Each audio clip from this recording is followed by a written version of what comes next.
Sora and Shiro successfully left the Queen's game, saving and exiting as they called it, claiming that they would return to wake up the Queen after figuring out how exactly to do so. Also, while claiming a third race to add to Elkia along with Siren and Dampier, claiming that they would head to Avantheim to acquire the Flugel. But we aren't actually getting there quite yet. Volume 5 of the light novel starts off by setting up an even grander game that will take place over the course of No Game, No Life. First, though, we start with an analogy, something that Sora has talked about before, even in the anime. Imagine a game with infinite possibilities, where you play alongside 7 billion other players. The creation process is a random one, a collaboration between your parents. Shortly after starting the game, you enter into the tutorial section, known as school, that is supposed to prepare you for the life ahead. But soon enough, you find out that school didn't really prepare you that much at all. In fact, you've been had. Nothing is as it was promised. The world is a difficult one. Things like natural talent were assigned at birth, and so you work hard to catch up. But even if you manage to do so, when you win too much, you're criticized. When you reach the point of having the money or the status, other people claim it's unfair, even though you got there at your own merits. And then you look back at your life, the choices that you made, and you wonder if they were even your choices at all. Did you really make these decisions, or was everything guided by choices that were laid out for you, things that you were told you should have pursued? And that's when you look down at your own hands and see the strings attached to them. You realize that you are nothing but a puppet, an NPC dancing to someone else's tune. This is the world that boy saw for 10 years. Up until the day he met Shiro, this is the world that Sora saw. Everyone was a puppet, and he was simply hoping that someone was out there playing, that this puppet show meant something to someone. This brief analogy at the beginning of the volume sets up the overall theme that this volume will follow, that of puppets and players. Sora seeing himself and everyone around him as nothing but puppets for the first part of his life, until he met Shiro, someone who he saw as actually playing the game. This is something that he mentioned in the anime, that Shiro is the real deal. She is a player. She is what is known as a genius. And for Sora, that is something that is above all else. And it is through that viewpoint of puppets and players that does shape a lot of the actions that Sora does take. But we'll be exploring that more throughout the volume, and I will be making a separate video going over this particular theme, as well as a couple other things discussed in the volume as a whole, because they are spaced out over a few different chapters. So for now, we'll move on to our next setting. Again, not Avantheim, but instead Elven Garde, the largest country to exist on Disboard, consisting of 52 states that span across 3 different continents. Our setting currently is one of those states, the state of Tirnog, that borders the dwarven kingdom of Hardenfell, which Hardenfell is the 2nd largest nation to exist on Disboard. So in terms of size, there is Elven Garde at the top in Disboard, controlling a massive amount of landmass, more than twice as much as its secondary, which is Hardenfell, the land of the dwarves, and then followed by that, the 3rd largest nation is the Eastern Federation of the Werebeasts.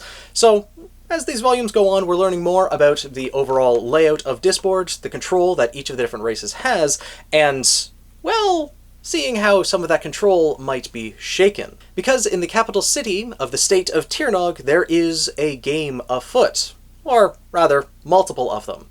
The city itself is set up that there is a massive tree in the center of it, reaching far beyond the clouds, and the roots of this tree spread out to create the roads of the city. Between those roots, there are houses and architecture woven of wood. It is a living city, one that is of the highest magical architecture, one befitting of the elves, exceed rank 7, the most skilled race on Disboard at weaving rites and manipulating spirits. Presumably this is the way that all other elven cities are set up as well, as living architecture.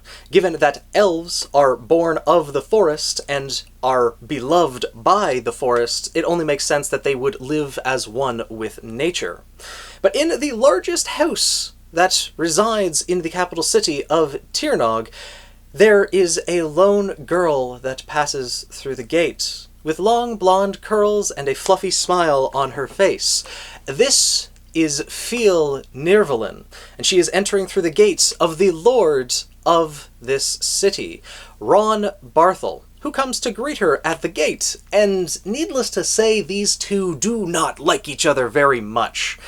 They greet each other cordially and seem to talk while trying to keep up airs, but the words that they are saying to each other are pretty much blatant insults.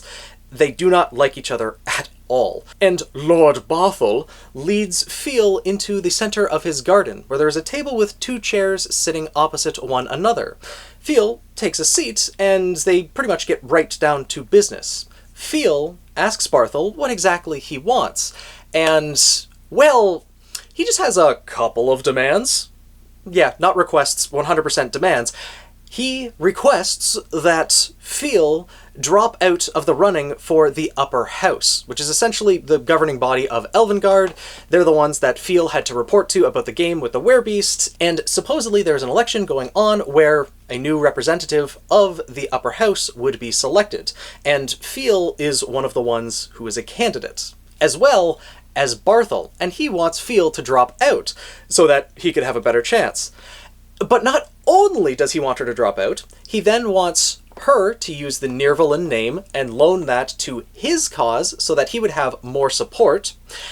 And then he also wants her to foot the bill for his entire campaign. And then he also has a friend who requests an heirloom of Feel's family that supposedly way back in the day an entire city was traded for it. Oh, and on top of that, he also wants to, shall we say, discuss this matter with Feel throughout the night. So he's a pig and a creep and just a overall piece of garbage because, as Feel puts it, why, it seems like you are just asking for everything. Give me the land, give me the money, give me the lady, give me it all. And she blatantly says, why, even the Amenity Bandits have more class when they try to take something from someone, to which Barthel simply laughs. Not so much a thinly veiled insult, but this is what they've been hurling at each other since the moment that they met at the gate. Barthel is trying to take everything from Feel. And of course, she's asking, all the while keeping the fluffy smile that she always wears on her face, why ever would she agree to this? And Barthel simply says, well, because you wouldn't want your dealings to be exposed. The efforts that you've made to extinguish slavery from Elven Garde. And Barthel produces a slip of paper that has records of everything Feel has done towards that goal. As we learned back in the anime, Feel wants to free the slaves in Elven Garde, and given that Elven society is built upon the slave system, that is tantamount to treason. And so Barthel is trying to extort her, and ultimately use her to his own advantage. Feel questions why he wouldn't just reveal this to the council to begin with. Well, then there would be nothing to gain for him. So instead he just wants to use the information to blackmail her, to further his own gains. And so he offers up a game to Feel, one that is regularly played among the elves, one of their favorite games called Oracle Card. And even though Feel is the one being challenged, therefore she would have the right to decide the game, she simply agrees to Barthel's suggestion and asks to clarify what they are wagering against the Covenants. Barthel simply demands Feel's person and eternal submission from her, meaning that if he were to win, then Feel would just default to him in ownership, name, and body. Everything that Feel has would then be possessed by Barthel. It's easy to see what he's after. Feel, on the other hand, requests that if she win, that Barthel forget about us, and assist us unquestioningly and unconditionally. Essentially, wanting Barthel to forget about her dealings and, well, be able to continue her endeavors to free the slaves unobstructed. With the Covenants being set out, they agree to enter the game of Oracle Card. Now, I will be going over Oracle Card in its own video after I finish covering Volume 5, but to give a general idea of what Oracle Card is, this card game deals with the deck of major arcana from Tarot. Each player is dealt an identical hand of 22 of the major arcana. They all have the exact same cards in front of them, a 22 card hand that they will each select 2 cards at a time and set them face down in front of them. Then, at the same time, both players will reveal those 2 cards. Whatever those 2 cards are will then combine together to form what is called a scroll, which will have some sort of an effect on the game. Either it will be an attack towards an opponent, maybe attack reversing effect, maybe a block or a bluff, or something of that nature. Every 2 card combination will have a different effect. Some being pretty similar, but others being quite different. And so there are 231 different combinations of cards that each player can put forward. And when a player is attacked by an opponent, they have to use their own magic to defend themselves. So what this game essentially is a game of not only reading your opponent, but more importantly for the elves, a way to determine their magical talent. A way to determine how skilled a player is at casting magic. Now, in Elven society, a quadcaster is considered the best of the best, essentially being able to cast 4 spells simultaneously. That is how the skill of the elves are measured, by how many spells they can sustain at a single time. Now, Barthel, for his part, he's not a quadcaster. He's not the best of the best, but he is quite skilled as a tricaster, as he is able to block Feel's attack without much effort. Now, to give an example of some of the effects that the game might take, the first 2 cards that each of Barthel and Feel put down turn into various objects on the table that would then have the action against their opponent. Barthel's cards are revealed and they become a knight on horseback brandishing a sword that charges at Feel. Feel's first 2 cards of the game create an attack reversing effect by conjuring a half-naked woman that whispers something in the knight's ears and turns the attack back on Barthel. Barthel, taking the first attack of the game, simply weaves rights to block it and is not worried in the slightest. Because, as I mentioned, he is a tricaster. Why would he ever have to worry when facing the shame of Nirvalin? Referring to Feel, as Feel, apparently, is barely a duocaster, needing boosting tattoos and catalysts to be able to even reach that much, to even be able to sustain 2 spells at the same time. Those tattoos that we see Feel wear, the gems on her hands and her forehead, they're all things that are used by beginner mages to help them learn magic. I would presume that the tattoos kind of help with weaving the rites and actually forming the rite to create the magic, and the boosters help concentrate the spirits that one is trying to manipulate to be able to actually weave the rite. That would be my own presumption, at least, as to how these catalysts and boosters would work to help one with weaving magic, but for Feel, she needs that to even function at all in Elven society. Supposedly, she is the weakest mage that has been produced by the House of Nirvalin, seemingly in the entire history of her house, but Feel, again, pays it no mind, as she looks over across the garden to the hallway leading to the terrace that she can see, a black-haired, black-clad Emanity girl walking along it, and she smiles to herself. The game that she is playing is certainly not one for Emanity, one who cannot use magic. It would be over in an instant. But with that being said, the faces of 2 flash across her mind, and they say to her, "Why do we have to face them head on?" And Feel then smiles at her opponent and simply says, "Why, we've already won before it began," using the words that Sora and Shiro had spoken in the past. And then we cut over to Kurumi's perspective. And now that we are into light novel territory, we've passed where the anime is, I hate to tell you all this, but her name isn't actually Kurumi, the way that most people spell it and the way that the anime has spelled it. In fact, her name is actually Clammy. Chlammy. You know, like your hands get clammy, that is how her name is spelled and how it sounds westernized. Personally, I do like the pronunciation of Kurumi much better, but Clammy is what her actual name is in the light novels. And Yukamiya has even confirmed that her name is kind of supposed to be inspired by the word crummy, even. So if I end up referring to her as Clammy sometimes and Kurumi at others, that's why. It's because both pronunciations are technically correct depending on how you're pronouncing it. I figured this would be a good time to mention it. But for now, Kurumi is walking along the terrace heading towards Barthel's butler, an elf man named Fritz, who's watching Barthel and Feel's game intently. And upon seeing Kurumi, is not impressed with the Amanity slave before him and tries to shoo her away. But instead, Kurumi says that he should challenge her to a game. Of course, Fritz says, "Why would I ever do that?" And she says, well, it probably wouldn't do to have your wrongdoings exposed. The fact that Fritz was helping Barthel in the game against Feel. Barthel is a tricaster, and against a dual-caster like Feel, he should have no problem. But if another duo-caster, like his butler, was helping him out, why, victory was practically guaranteed. Of course, Fritz pays this no mind, because Amanity can't detect magic, and so Kurumi uses something else to pressure him in the game. The other wrongdoings that she was referring to, as she produces a seed from her pocket. A little gem-like object that is the drug that Fritz is smuggling to the dwarves in Hardenfell.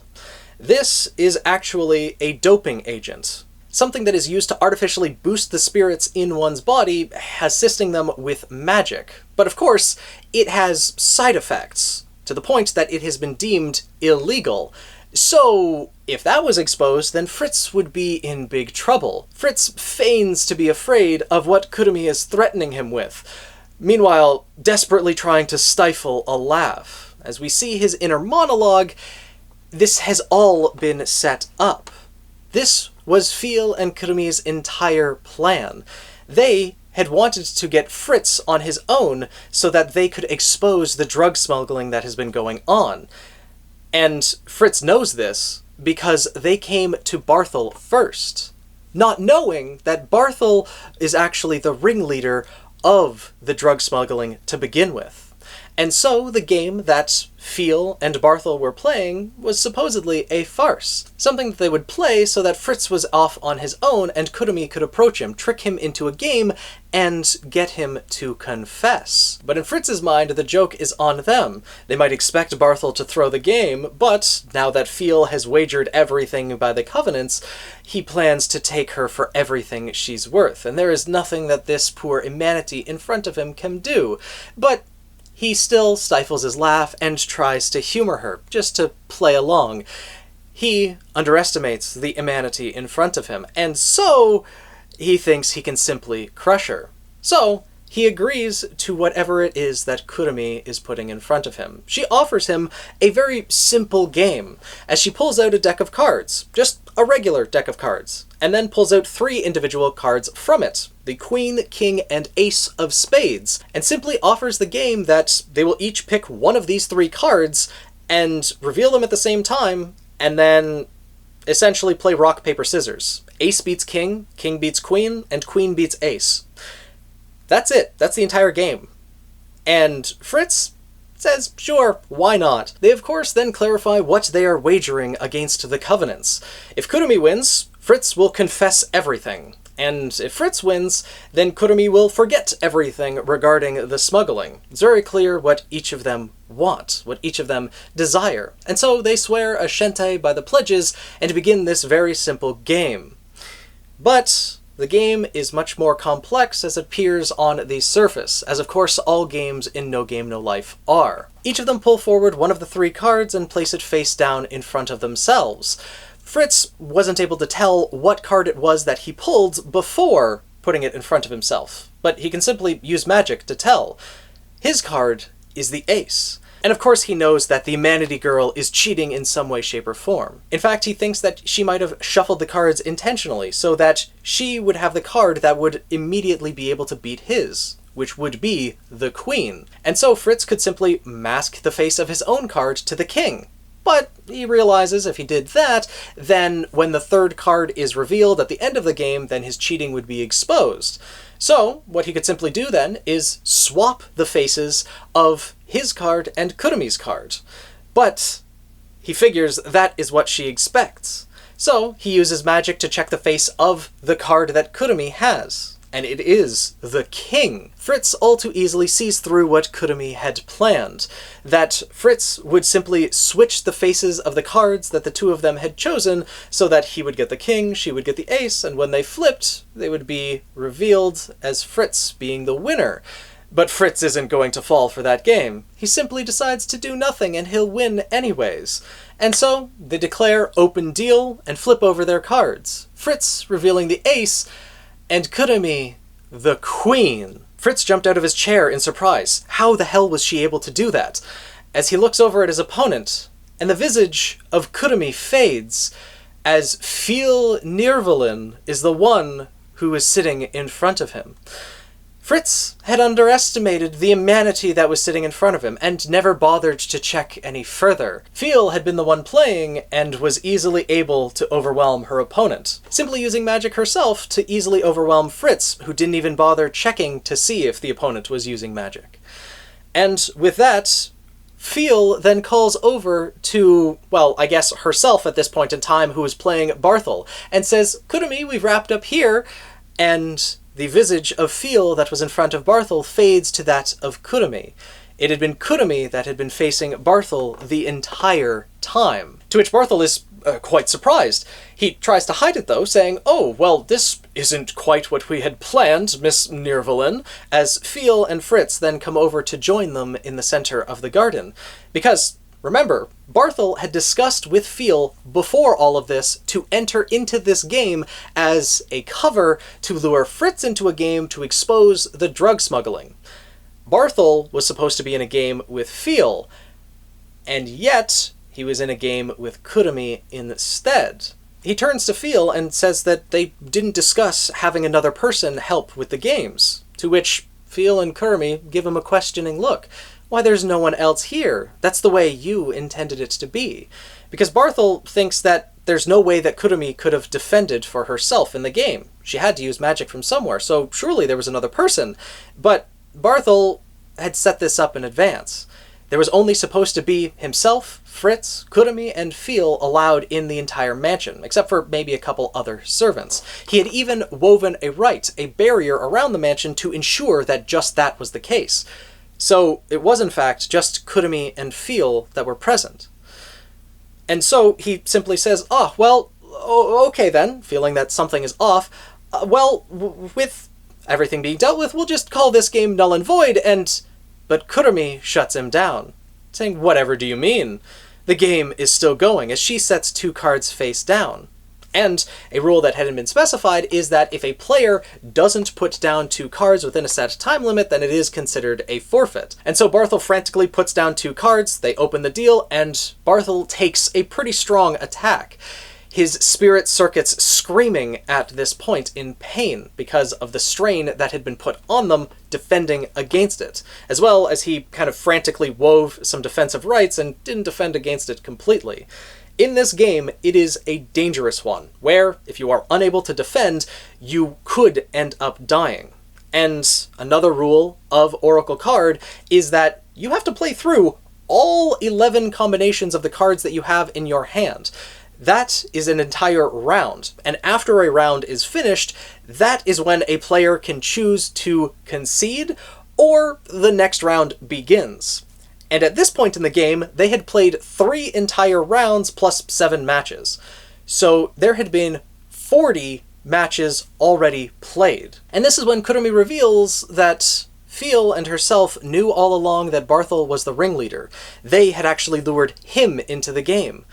Barthel looks back on what they swore by the covenants. What he demanded was his opponent's person. All he would gain, if he won this match, was a simple Imanity slave. He would gain nothing of what he wanted, whereas Kurumi would gain everything if she beat Barthel. Because she had requested from Barthel assistance unquestioningly and unconditionally. So he would have to help them in their endeavors. And then Barthel finally pieces it together. What exactly has been going on? How he had been lured into this trap. Because he thinks about it for a moment. There have been 40 rounds that we've already played. And although Kurumi hadn't taken very many attacks, she had still taken some. And had to use magic to defend against it. Or rather, someone had to use magic. But Feel, while defending for Kurumi, was also playing a game with Fritz out on the terrace. And at the same time was masking both Kurumi and Feel's appearance while also hiding it from Barthel and Fritz. Meaning that Feel was simultaneously casting 6 rites. And Kurumi rains down on Barthel's parade, seeing the look on his face, the realization that he's just come to. I'm sure you've realized by now, but Feel, that is, Feel Nirvalin, is a hex caster. If a quadcaster is the best of the best, then Feel Nirvalin soars far beyond that, revealing that Feel had actually been playing the fool the entire time. She had failed out of the magic academy of the elves, called the Garden. She'd failed out of it. Had herself called the Shame of Nirvalin. Even has tattoos and boosters on her body to feign incompetence, to make people think that she is useless. And so they underestimate her, just like Barthel had. Even though Barthel has come to this realization now of what he is truly up against, the game is still going on. They have to finish the 4th round, and by the end of it, Barthel's spirit circuits are screaming in pain. His opponent is a mere amenity, and Kurumi, in a very Sora-like way, lays it on pretty thick, saying that she, a simple amenity, has been playing against him for an entire 4 rounds, and has barely taken any attacks herself. Except for a scant few at the beginning of the game, where chance plays the greatest factor, Kurumi has been reading every move that her opponent had made. And Barthel, while he's struggling right now, well, all you need to do is simply read my every move and not take an attack yourself, giving him a look as though she was saying, if an humanity can do it, why can't you? Very smug, and I can only imagine she looks very similar to Sora's smug look that we've seen in the anime. But at this point, Barthel is feeling frustration and anger, but most of all, fear, because he has no chance of winning. And so he concedes the game. And Feel exclaims that, why, this is probably the first time in history that an humanity has beaten an elf at Oracle Card, a game that is supposed to measure magical talent of elves. But Kurumi brushes it off, saying that it's no big deal, saying that Barthel is the lowest of the filth that they've been playing these past 2 weeks.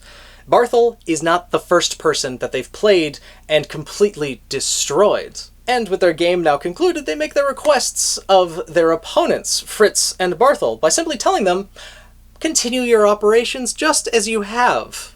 And they are very confused about this. Oh, but 2 weeks from now, one of your dwarven clients is going to confess, and then when your butler is questioned, they're going to mention Barthel's name, and everything is going to be tracked back to them. Because that is exactly how Feel and Kurumi have set everything up. They've already played games against other nobles, so that when Barthel is caught and all of his assets are seized, he's branded a criminal, the trading company that he has, which supposedly is the largest in Elven Garde, would default to a noble that Feel and Kurumi had already amused themselves with just 3 days prior. So in other words, all of Barthel's assets would be seized by the Nirvalin family. They had set all of this up. And so they simply giggle and bid farewell to the foolish idiots that played right into their hands, and who promptly forgot that the day even happened. We then see Kurumi and Feel traveling back to their inn, both of them extremely exhausted.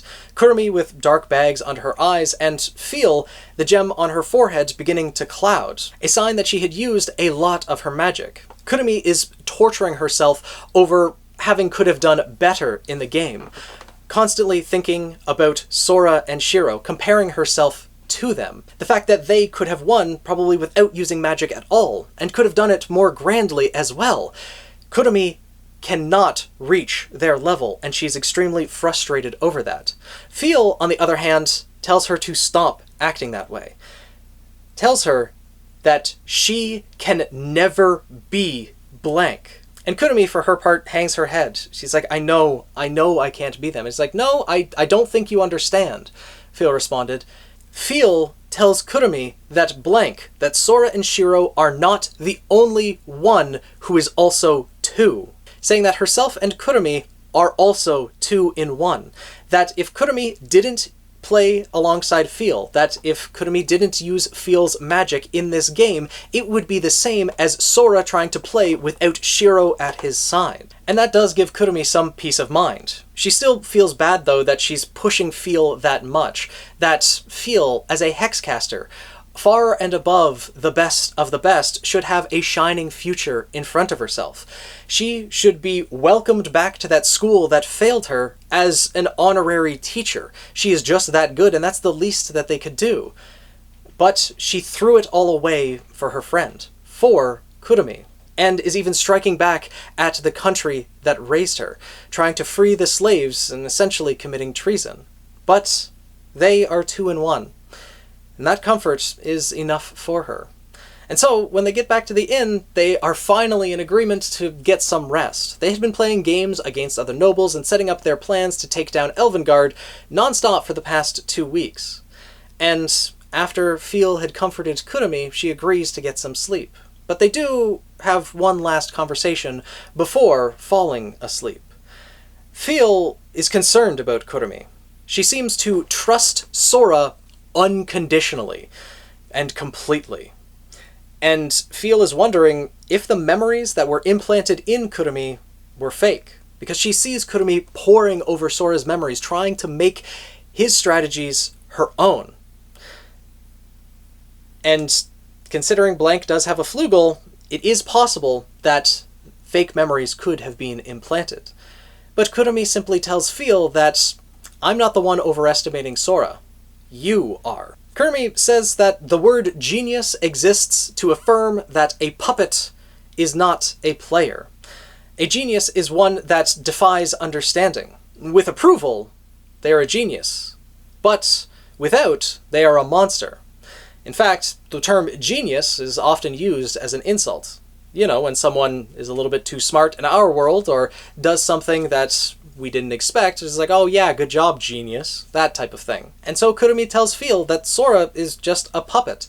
He's a puppet who refused to be just a puppet who dreamed of being a player, further reiterating the overall theme of this volume of puppets and players. Those who are acting without their own free will, and those who are. The very few who are actually playing the game. And Kurumi says that Sora is just a fool who has fallen over and over. The difficulty of having such a brilliant little sister. He tried and tried, pushed himself over and over, falling and falling, each time getting up. The grace, the effortlessness of a genius was nowhere to be found. He clawed his way up. And with enough resolve, he is in a place where anyone can get to. But the amount of resolve that would be needed is enough to make one feel faint. And while she says this, she thinks back to a memory that Sora has. One of a bloody hand and vacant eyes staring down at it. The implication being that Sora is looking down at his own bloody hand with unfeeling eyes. We don't know exactly what Sora's past is, but it has been mentioned earlier on that Kurumi and the suffering that she has went through as a slave of the Nirvalin family, the experiences she's had pale in comparison to everything that Sora has went through, which says a lot. And we don't know what Sora's backstory is yet. Hopefully we'll find out at some point, but little hints are dropping here and there, and I can only wonder what dark past Sora actually has. And as Kurumi then is about to fall asleep, she simply says he's someone who can't even lie. And Phil thinks for a moment and realizes, oh, someone who is wrapped in lies, but he's a liar who can't even lie. Why would someone like that ever warrant caution? And so she feels a weight lift from her shoulders and is able to fall into a deep sleep herself. And that concludes the prologue to Volume 5 of No Game, No Life. getting to see more of a grand game being set up. Sora and Shiro tasked Feel and Kurumi with the goal of bringing down Elven Garde, the largest nation in all of Disboard, and they are making quick progress towards that goal. But still, it is one that is shaky. Throughout this chapter, Kurumi is thinking to herself that they are making progress, they're taking down nobles, but they're walking a tightrope. One wrong move and things could collapse. The gap that they are creating for themselves to actually win is but a needlepoint. It is something that they are going to have to be very precise with and that they cannot screw up. Right now, though, at least from what we've seen in this chapter, they are handily taking their opponents by storm, because everyone underestimates the humanity that is Kurumi and the shame of Nirvalin that people assume is barely a duocaster. But in Kurumi's mind, at least, as a hexcaster, is the greatest mage of House Nirvalin, which is not actually true. We do know of one mage who is much greater than a hexcaster in No Game No Life, but we'll get there. Once we get to the Great War, some of you might already know who I'm referring to. But it's also hinted that Feel might actually be more than a hexcaster, because Kurumi remembers the game that they played against Sora and Shiro, Existence Othello, and that Feel was able to weave a rite that held the vast power of a flugel. Presumably that might be more than what a hexcaster is capable of, so Feel might be revealed that she's even stronger than that. So maybe she is the greatest mage in the Nirvalin lineage, but we'll have to wait and see. A lot of the things discussed in this review, in this prologue, I'll be making separate videos about after I finish covering the rest of the volume, as there are other things that are covered at certain points throughout this volume and giving the larger themes, as well as, the games in particular. So let me know down in the comments below, how do you like this first look into the machinations of Feel and Kurumi? How Kurumi is starting to act a lot more like Sora, given the memories that she obtained from him, and how she's trying to make his strategies her own. Heck, she's acting a lot more like him just in general. Even when she was facing Barthel, she told him, do not underestimate humanity.